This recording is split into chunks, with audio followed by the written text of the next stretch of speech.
Hey, what's going on, guys? Pastor Abe. Welcome back to the Vine Church TV podcast. I pray that you're having a good start to your week. I don't know if you're driving, you're at the gym. I don't know if you're at work. If you are, make sure that your boss isn't seeing that you're watching a podcast instead of working. But I pray that this episode be a blessing to your life. Look, today, the guest that I have with me today, it's actually a little bit last minute that he's here. It wasn't originally planned that he'd be here, but he texted me a couple of days ago, hey, I'm in the promised land in California.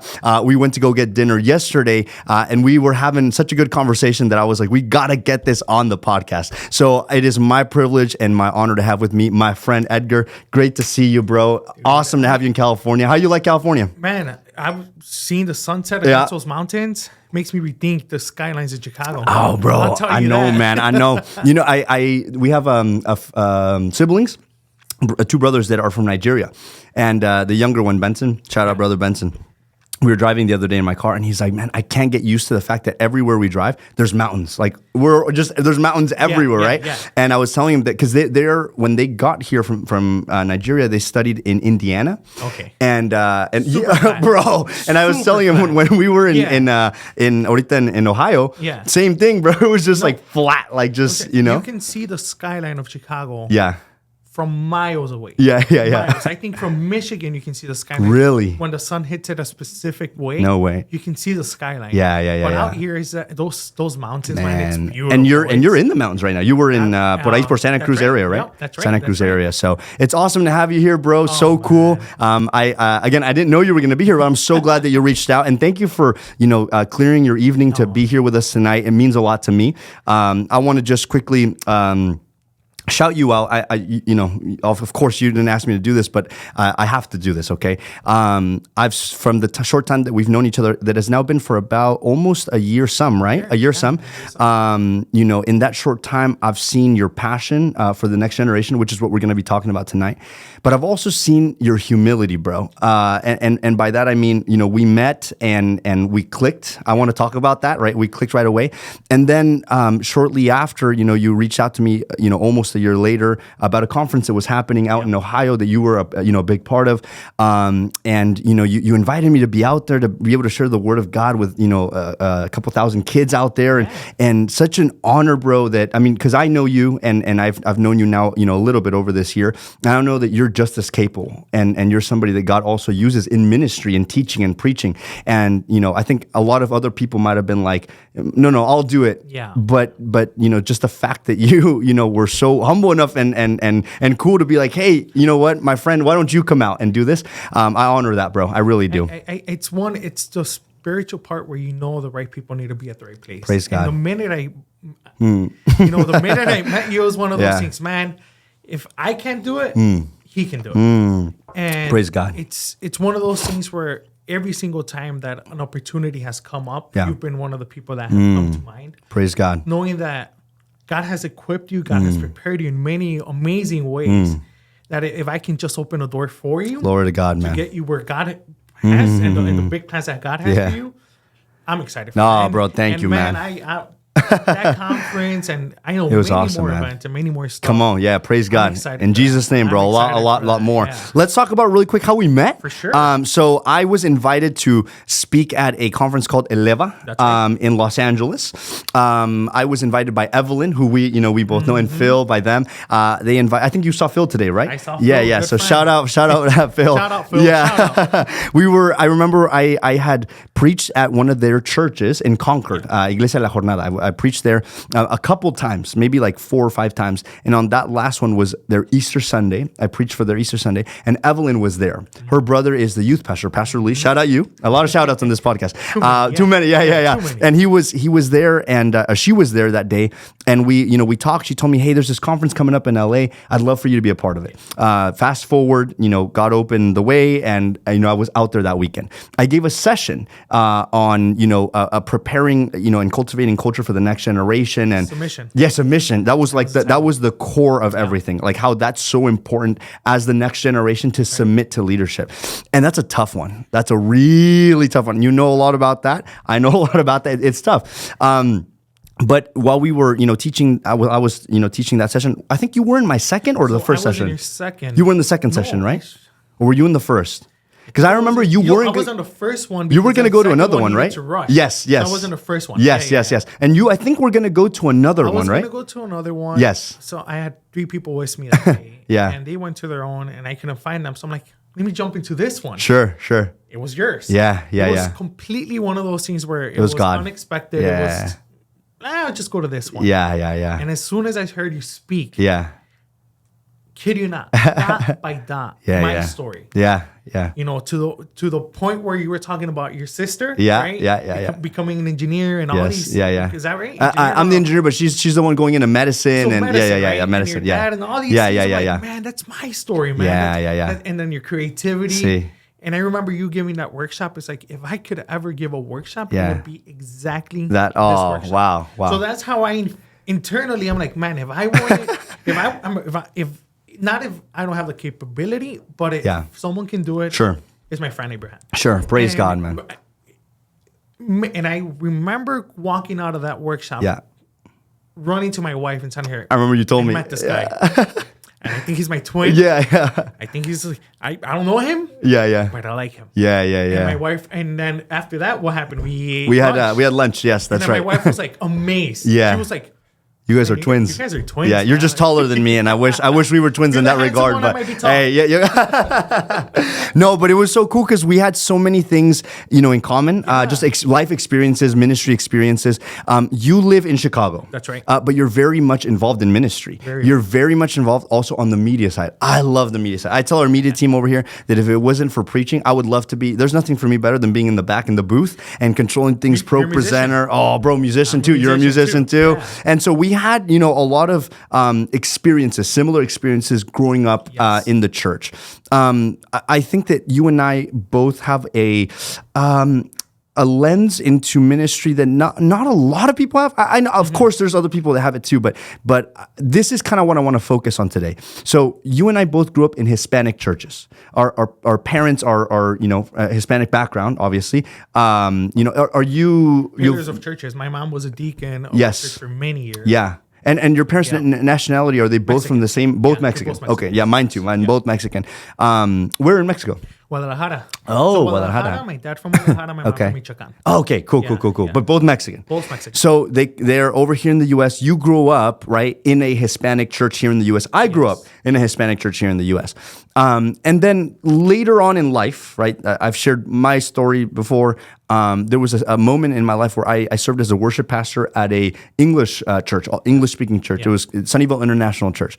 And while I was there, my eyes were like open, mind blown to like the possibilities of church done a different way. Yes. Church done with, for example, something that to us Latinos is very different is starting on time. Yeah. There being a service order, like there being structure. An hour and a half. Yes. Yeah. So, it was so new to me that I was like, whoa, what? Like, wait, your guys' services aren't 4 hours? Like, wait, what? Like, and so it was very different. And I learned a lot in my time there. At the same time in that season, I served. So in the mornings, I was the worship pastor there. And in the evenings, I helped my father as the worship director at his church. And so I was experiencing both. I had no idea at the time, but God was preparing me for this season of my life here and now to be able to take the good from, the let's call it the American church, the way the American church works, and the Hispanic church, because they have its positives too, and put it together. And that's, I think, what we're trying to do here at Vine Church. If, like Paul says, not to say that we've achieved it, but we're doing our best in trying to bridge those two together. I want to hear from you, your experience of growing up in a Hispanic church. Did you ever go to a, English-speaking church in your youth also? Was there a moment, or were you have always been in a Hispanic church? So I've always been in a Hispanic church my entire life. It's one of those things where I questioned, why didn't I do it? And the right thing was that God, it wasn't my time to go into an Anglo church. And it wasn't the right opportunity for me. Yeah. While I had many opportunities from many churches to be youth pastor, to be worship leader, to be all these things in an Anglo church. Yeah. There was something always told me, stay here. Stay near Latino. Stay there. While it had its benefits and it had its downsides. Sure. One of the positives that I had is that I always immersed myself into different cultural experiences. Yeah. Going to an institution Yeah. where I remember I transferred into this North Park University. Yeah. I remember the second day at that school, transferring in, I cried. Wow. Calling my wife, I don't want to be here. Wow. I'm the only Latino male in my class. Wow. Professors ask me, what do you think? What do you think? Just because I'm the only Latino male in this class. Yeah. The rest are Swedish, American, Yeah. very... I don't feel comfortable in this place. Sure. Crying to my wife, I don't want to be here. I remember her saying, that's the place God called you, and that's the place that's going to shape you. After that, opportunities to go to camps 6 hours away from Chicagoland area in the UP. Yeah. Do people know there's a UP? The Upper Peninsula of Michigan. Yeah. We went to a camp, winter camp with 6 feet of snow. Oh, man. And I remember the first thing was like, Latinos don't do this. Yeah. My youth group We're is not gonna built do for this. that. We're not built for this. Yeah. Polar plunge. Have you heard of polar plunge? No. Here you go. Here's a crazy one, man. Okay. You throw yourself into a frozen lake. Okay. They make a hole Okay. in a bikini. Oh, wow. Girls in bikinis, Yeah. guys shirtless. See. With just a Shorts. shorts.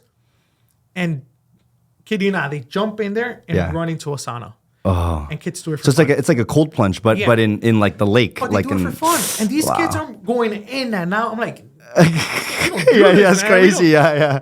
But Yeah.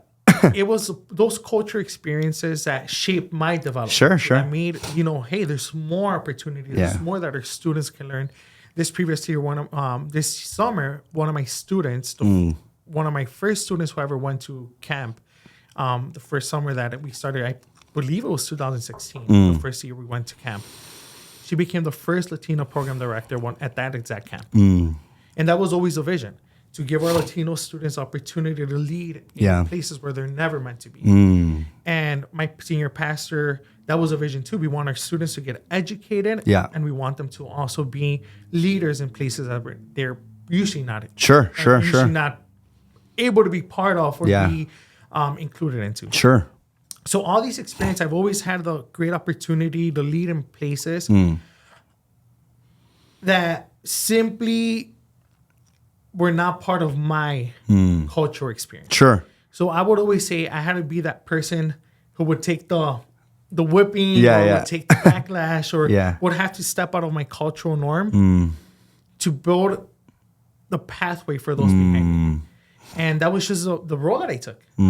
Being leaders in conferences, being leaders in camps, joining boards that I became a board member of some of our camps at the age of 23 years old. Youngest board member ever. Wow. Latino, maybe because I'm Latino. Yeah. I had that extra, it didn't hurt. Sure. Yeah. But the reality was that, I needed to do it in order to have my students see that I could do it too. And in the organization that you are currently a part of, it is a Swedish, Roots, right? Roots Swedish organization. So the Evangelical Covenant Church. Yeah, Evangelical Covenant Church. That's my denomination. Yes. Grew out of a Swedish covenant. Yes. Immigrants. Wow. That fled, and I actually read this morning, that fled Sweden because they were being persecuted, Wow. they were being thrown in jail. So they migrated to the United States and started finding places in the USA. To congregate into. Wow. I think the first one was in Minnesota, and then from there they started building different in Chicagoland area. That's where we have our university. Wow. And we have our denominational offices. But it came out of immigrant Swedish people. Wow. And we see that now in a lot of our Latino churches. We have a lot of immigrant Latino churches in our denomination for sure, who are replicating this. Yeah. But the reality is that, we have generation 1.5, which is me. Yeah. I immigrated to this country and now, I got educated, and I see the systems and the systems and also the resources that a lot of our Anglo churches and multicultural churches have to offer. Yeah. And now this is a responsibility that we for sure. We gotta push the limit of some of our Latino churches. Yeah. And I think that's a really cool experience that you had, because while the church you were in and have been in since you were young, like the churches you've been in have always been Hispanic, this particular denomination that you're in and organization that you're in comes from Anglo or from Swedish roots, right? Yeah. So it's a you guys are still a minority within that organization, right? And so I think, though, while that has its challenges, I think that also its benefits from that have been that you've been able to see that it's possible to do ministry a different way. It's possible to do it with structure. It's possible to do it with elegance. It's right, as opposed to just like, hey, let's show up, let's see what happens. Like, which a lot of times, unfortunately, we do as, the Latino church. One thing that I think, from my experience, that I think the Latino church has done really, really well in, of course, our countries, Mexico, Guatemala, El Salvador, but also here in the U.S. is the family feel, cultural family feel that you have the moment you walk in. Yeah. You walk into a church, a Hispanic church, no matter if they're a Baptist Hispanic church or they're a Pentecostal Hispanic church or non-denom, whatever. If it's a Hispanic church, you automatically just feel like your family, right? Like that. That's really good, and that's something that you can't fake it, you can't buy it. It's just part of our culture. Kind of just culturally, we're like that. We're very happy, very loud, very upbeat. Yeah. We use our hands a lot, right? Yeah. So I think that's a really cool thing. One of the things that I noticed growing up, was that while we had that, there was not a lot of structure. It was just kind of like, let's just show up this Sunday and, we'll try to start at 5. But if we start at 5:30 or 6, like, it's okay. Like wherever, I fell into that system myself because as a worship leader, I've been in worship my whole life. And when I became a worship leader, I was used to my previous worship leader's style, which was you would show up Sunday an hour before service and you would go with the musicians. Hey, what are we playing today? And just like quickly look up some songs. And I even fell myself into that, right? Until I, kind of got that exposure at the English church that I was at, where, we were sending stuff out, 2 weeks a month. Planning Center. This is the first time. That was the first time I ever my experience with Planning Center, where I was like, wait, this is so cool. Like it's all organized. Like this is awesome. My experience happened when I went to Northbrook University. I joined the worship team there. Wow. And they had a planning center there. Like, man, we can start implementing some of this stuff in our church. Yes. And you're 100% right. Those are things that, it is what it is type of thing. No, it's not. It is what it is. 100%. And one of the things about probably you and me is that we're creatives. Yeah. We love to push the limit at making things perfect. Yeah. And if things are not done perfect or at a certain way. A certain standard. Yeah. Exactly. Yeah. So, you're a musician. Yeah. You go to a church. What happens? When you hear the woman on feet. It's hard to worship. It is. It is. And I tell a lot of people and a lot of my good friends, I'm like, I sometimes blame myself for being Martha. Yeah. So focused in the little details and all those things. I'm like, and the reality is that they tell me we need Marthas in our churches. That's the thing. You see, I preach on Martha and Mary that weekend in Ohio. A lot of times Martha gets a bad rap for being Martha and being, however, that there is a time and place. And we still need people like Martha that we do. Now, the kind of thought or the high level thought of that story and the lesson is that, of course, we don't want to be Marthas when we're supposed to be Marys. Yes. And we don't want to be, only Marys when we're supposed to be Marthas, right? Exactly. They needed to be cared 100%, for, and they needed a place to stay. Yes, 100%. And that's the reality of, we need that in just the right time. Yeah. And I think that's a lot of our churches don't like to be pushed to that limit. Yes. Where it is what it is. Yeah. It's, this is how we've always done it. This is how that's how we did it back in the day. Yeah. That's how my pastor did it. I'm like, wait, but we have a new generation. Yes. We have new systems. We have new softwares. We have new things that can make our church experience better. Yes. Now on that, I want you hit the nail on the head. I want to go right into that. To some, maybe listening up until now, maybe they're thinking, they're complaining about the church. They're complaining. Okay. There is a big problem in our church today. I'm going to speak for the U.S., yes. Okay? Because we live here in the U.S. In our Hispanic churches, across all denominations, because guess what? AG is talking about this too. Yeah. Covenant is talking about all our denominations, organizations across the U.S., Latino churches are experiencing the same problem. Youth are leaving at record numbers from their churches. While at the same time, we live in a generation where those same youth, this Gen Z, this next generation, is craving something spiritual. Exactly. Like they want something spiritual. unfortunately, because they've strayed from church, they're looking for spiritual things in other places that aren't true and isn't the right place. Yeah. But they have a desire to be a part of something.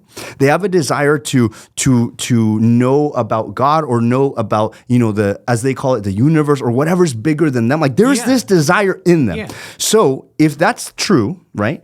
Then why is it that the youth that are in our Hispanic churches are leaving at a record number? I think that's where we've already started. This conversation roots from that. As two people who are part still, I mean, here at Vine, we have our English section of Vine, which I am fully heading right now, and we have our Hispanic section, right, Vine Español, and that's full Spanish, full Spanish, Which right? Is beautiful. Yes, It yes, needs to be 100%. It has to. Yeah. And so, what then do we do to make sure that we create a bridge, as you used that word last night, and I like that, a bridge between the two.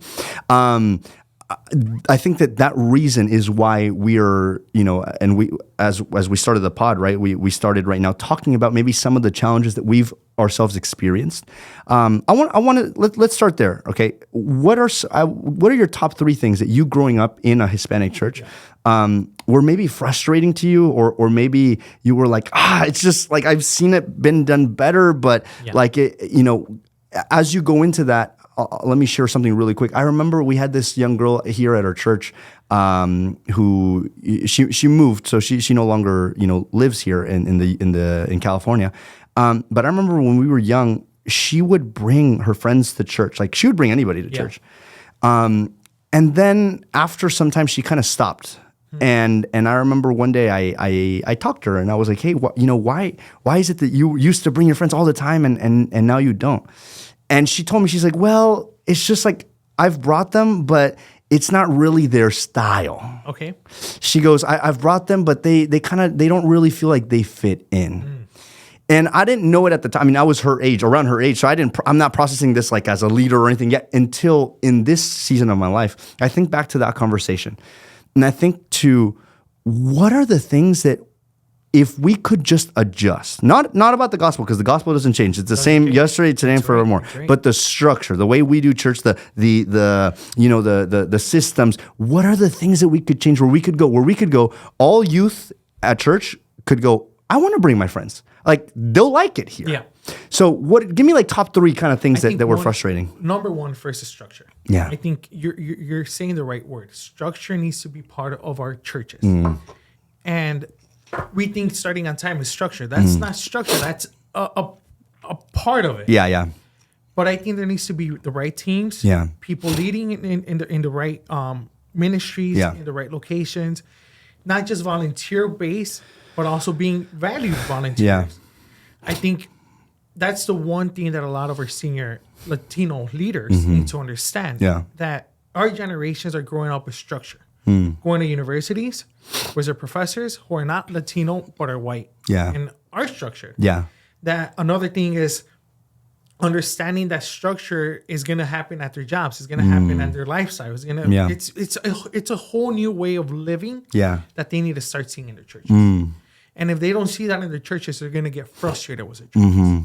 And we don't want our jóvenes to be frustrated with our churches, because instead of having a pleasant experience, and then here's the sad part, we tell them you're not deep enough in the Bible because you're bored at church. Yeah. You're not deep we go, enough it's in your the word. fault. It's your fault. It's your fault. You're falling asleep. Fault. Not that I'm preaching 3 hours. It's your fault. You're falling asleep. I don't know if it's the right term, but I don't know if it's the right term in the sense of what are we offering to our people who are coming to those doors? No, for sure. We're waiting for them to walk through the 2 doors and stay there. Yeah. But when they get into those doors, what are we offering as a ministry, as an organization, to those individuals to flourish and grow? I think Jesus did a great job of it, and because the criticism that we would get from this conversation, I already hear it. Like I already hear it. Yeah. The criticism, the criticism that we would get or will get from this kind of conversation will be there's your camp of people that say, well, church isn't to entertain people. Church should be just to come in. Exactly. Not a business. Okay. So here's my counter to that.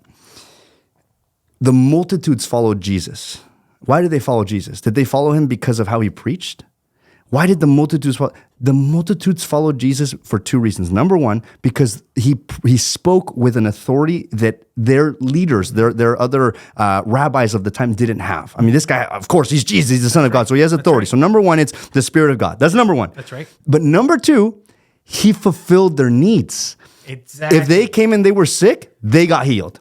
If they came and they were hungry, he fed them. He fulfilled their needs. So I think the question is, in our context now today, what are the needs of this generation that aren't being fulfilled at our church? Like, what is it, right? Yeah. And I think that we have the truth. We have this is like, we don't need anything else to sell this. We're not selling this. I mean, this is a free gift to people. So it's not like we're trying to sell something. It's not like we're trying to, no, but to have a young generation go, I'm going to say no to the world and I'm going to say yes to Jesus because I see that it's so much better there, right? How can we fulfill their needs where they go, you know what? I don't need anything else out there. I'm good here, right? So I think that's where, for structure that you're saying, that's why it's important. It's important and it's essential for, I think the other realities, a lot of what I heard, it's the word is going to transform them. And it's constant preaching. If you look at the systems that our Latino churches have had, it's Wednesday night prayer, worship session, and a predica. Yeah. And on Sunday, same thing. For how many years have they been doing the exact same thing? Yeah. And the exact same preaching. And I think people who grow up in church, sometimes it's not that we get fed up. Yeah.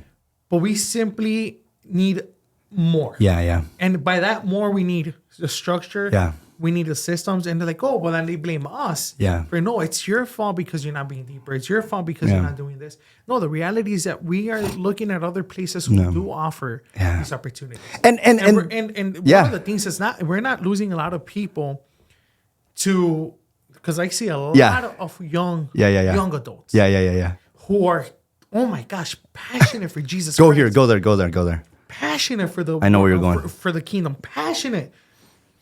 And they go search for multicultural churches. Yeah. And they go to Anglo churches, yeah.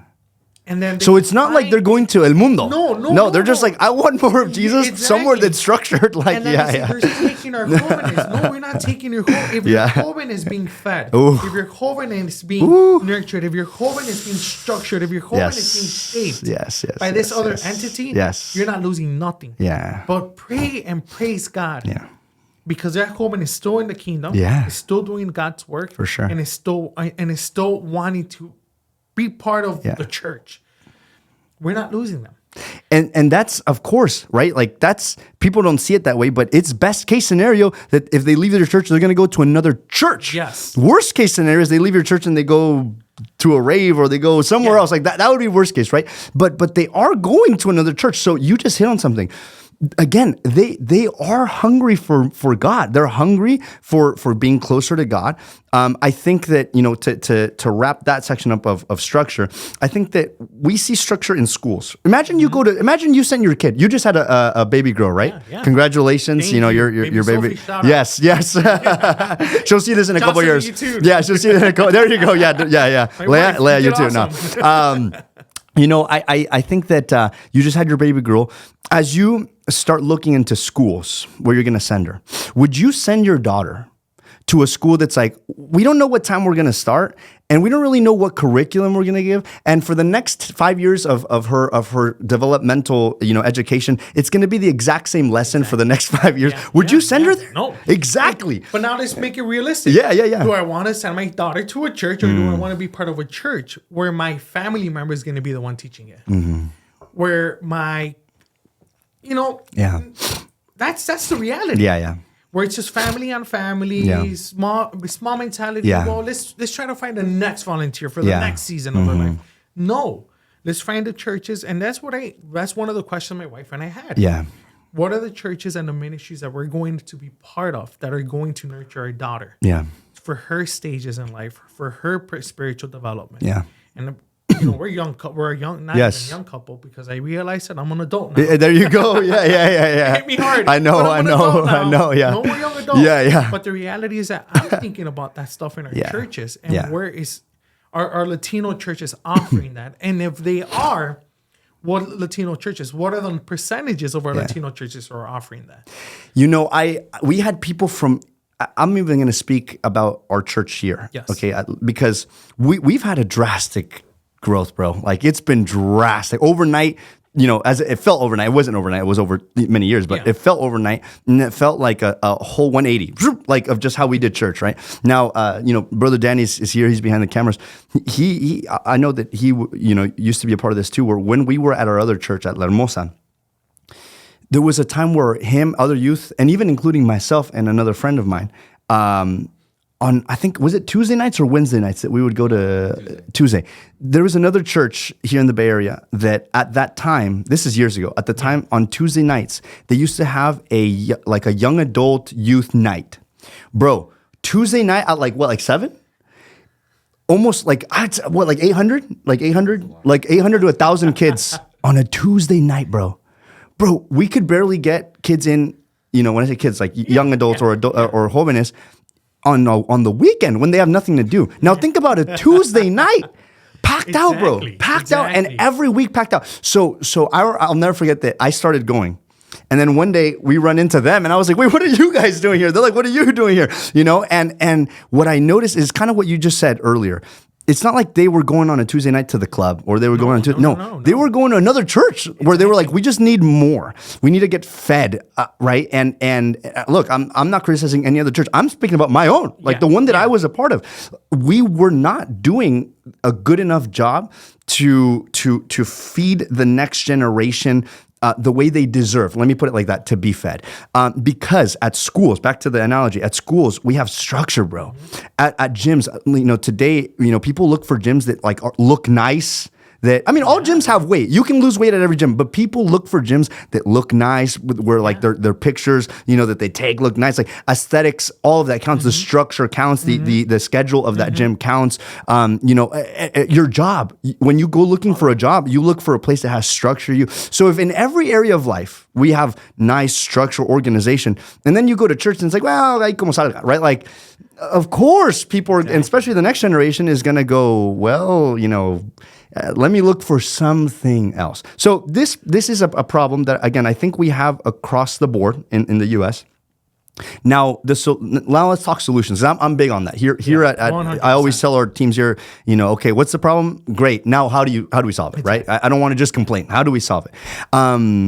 I can speak from my experience, but you're my guest today on this pod. I want to hear from you because you're active in this too. In your organization, your denomination, in your conference, you're active in being that change. Yeah. So what are the things that we need to change? Let's talk about just structure because we're talking about structure right now. So, and let's close it out there with structure. What are the things that simple, high level, that we would need to change in churches to improve that, to improve structure, to improve, the overall, let's call it quality of how we do services? I think the first part is understanding that our 20-year-olds are way advanced than we ever thought. And I'm looking at those 20-year-olds as people who are leading. And, you get to an age, I became a senior video producer at the age of 26.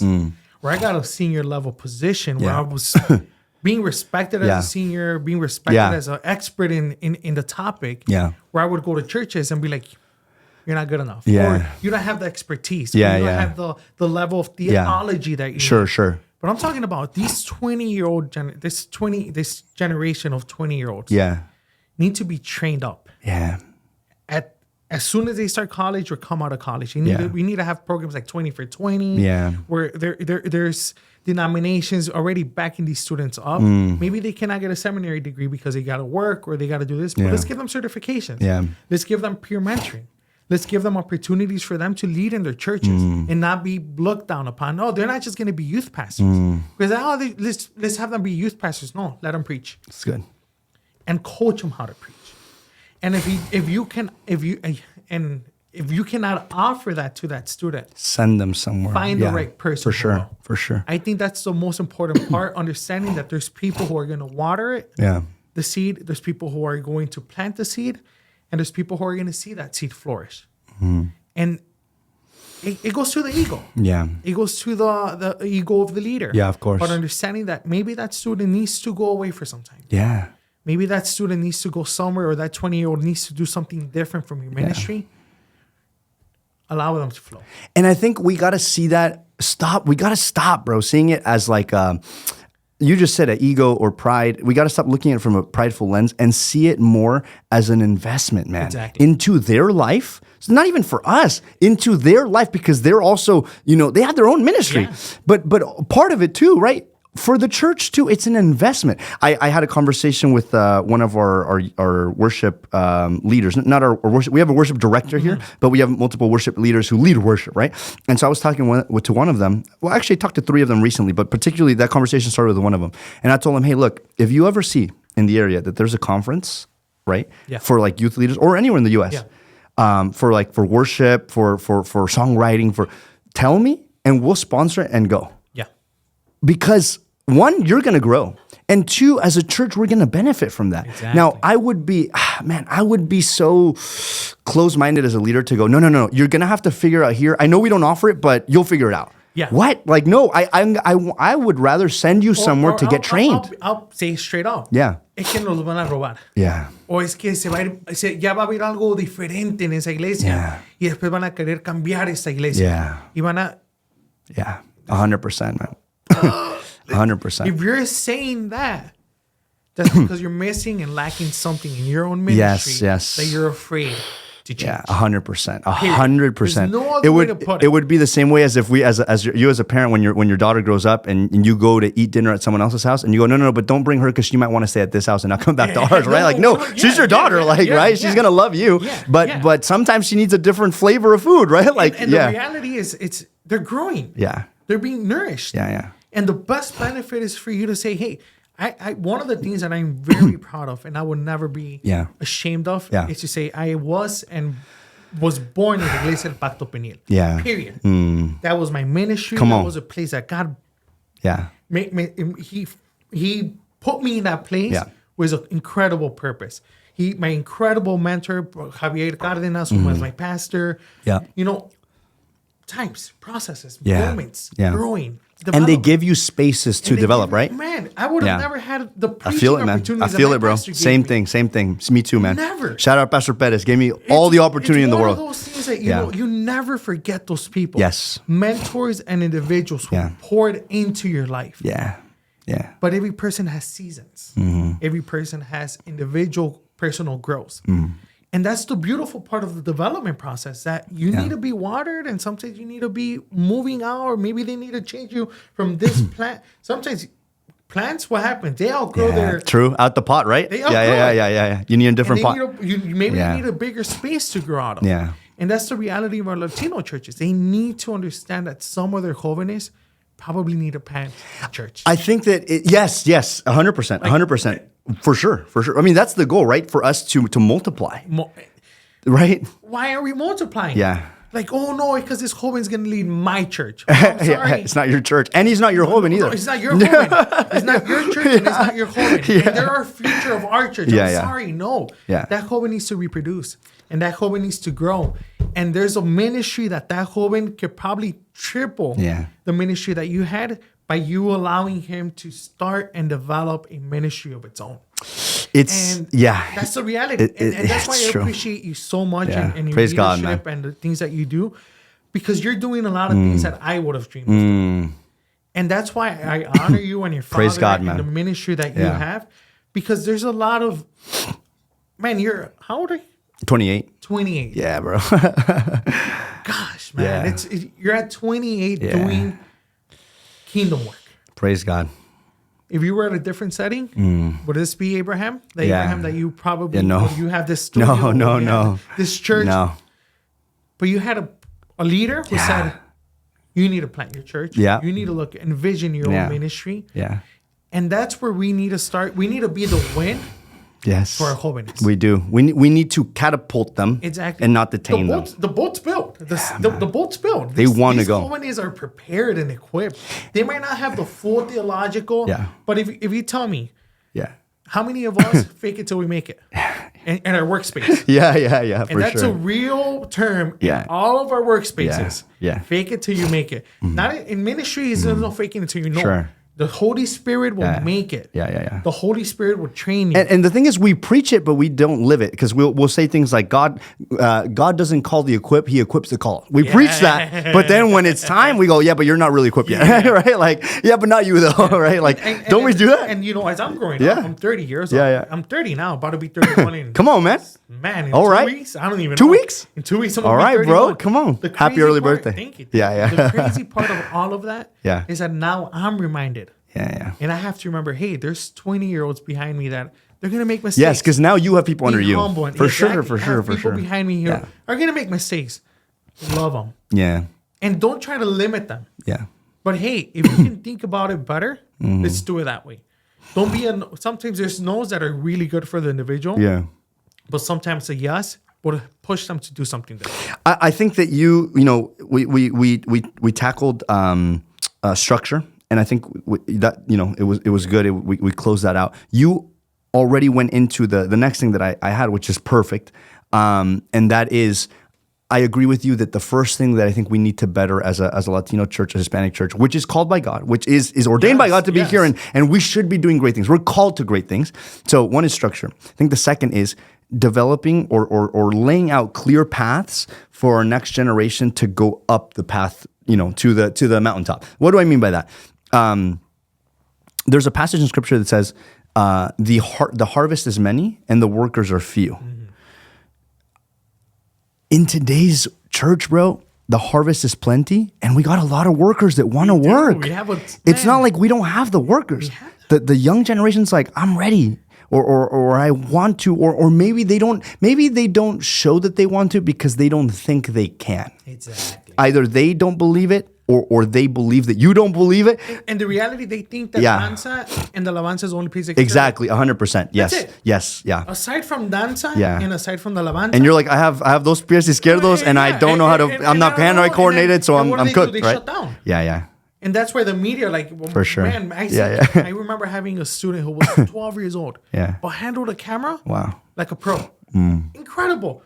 It's those opportunities that you're opening up. And so that's what we need. That's what I mean by a path. Creating a clear path for a young person to start at, let's say, point A, which is like, I know nothing, to in a couple months and then a couple years be like, I'm really, confident in this, to then a couple years from then being, okay, now I can train up the next generation. Yes. And how do we clearly create a path for that to happen? Because otherwise, then we will get to the place where it's like, wow, actually the work is a lot, and everyone left, so the workers are few, right? But if you have people, that next generation, how can we clearly develop that? I think that like on my side, for I'm not as involved in media anymore. Now we have Danny. I'm not involved as involved in worship. Now we have Ivan here at church. But for example, in preaching, right? I preach here. I don't want it to be that I'm the only. I don't ever want to get to the place where I'm like, oh, I'm the only person that can preach. No. So if I feel then, right, that in my church, this is I'll be very honest. This was a need that I felt from the very beginning that we started here, where I was like, man, I wish I had other people that could help me from within, not guests, but from within, that could help me preach, because it would be healthy for the church to have different voices, right? So it's not just me, but it would have different voices. It'd be healthy for me so that I'm not burning out, right? But that I have people that are helping me. I think just overall, and it would be great for them because they get to grow up, and guess what? Maybe later I can send them to open a campus and send them, right? So it would be good for them. As I looked through through who we had, if I'm honest with you, I was like, we don't have anyone that could preach like that, right? That can preach at a high quality level, because preaching is an art, bro. It's an art. It's an art. You have people that are brand new, that know nothing about Jesus, and you have people that have been in church for 50 years, and both of them have to leave going, wow, that was good. Yeah. Right? Yeah. So preaching is not easy. It's a hard thing. So then I thought, because for a while I was in my head, I was just complaining, God, like, why don't I have these people? God, send me these people. And then I one day realized, well, what am I doing to get those people to that place? Because maybe I have people that could do it, they just don't know how. Mm-hmm. So what am I doing to teach them? Not just what am I doing, what's my timeline as a project manager? What's my timeline to say by this time, you're going to be preaching your first sermon? Yes. Not just like, hey, let's start some classes and we'll figure it out. No. Hey, if you join this preaching class, in 3 months, 5 months, a year, whatever, a year, 2 years, lo que tú quieras. But you know, a time frame, you'll be preaching your first sermon. What's the path for that? And so, you know, here we've started that already. I have a couple people, 2 from here, 1 from Modesto campus, that I've taken under my wing, doing that actively. Like, okay, let's get you prepped so that in a year's time, in a couple months time, whatever, right? For each of them is different because we've looked at where they are, their ministry experience, all that, to get you to start preaching, right? And I think that goes the same in media. Yeah. It's like, okay, this kid doesn't know what an f-stop is, but give me 2 months and he'll at least be able to give me the picture. Maybe he can't edit yet, but give me another 3 months and he can edit. And then give me a year and he can have a team under him and like that, right? Like set out a structure. I think we need to have a clear line. Yes, yeah. The pathway is essential for our churches. And if we want our churches to continue to flow and continue to grow, we need to create the right pathways for them to continue the ministry that we have. That's another issue that we do have in our Latino churches because we stay there and we stay stuck in this motion of it is what it is. But man, what's the pathway? What's the timeline? Exactly. What's the movement? And I hate saying the term pobrecitos. Pobrecita iglesia. No, we're not poor. No. But if we understood the resources that we have out there, man, there's seminary online now. There's cohorts. There's this. YouTube University. I graduated from YouTube University. Me too, bro. Video, man. It's one of the Me too. We have the resources. Yeah, bro. There's no excuse anymore, bro. There's no excuse for our students and our jóvenes and our leaders. I don't care if you're 30, you're 40, you're 50. There could be a pathway for you to lead in your church. And so I think that sometimes the challenge, because you're so right, man, there's no excuse anymore. In terms of resources, we're good.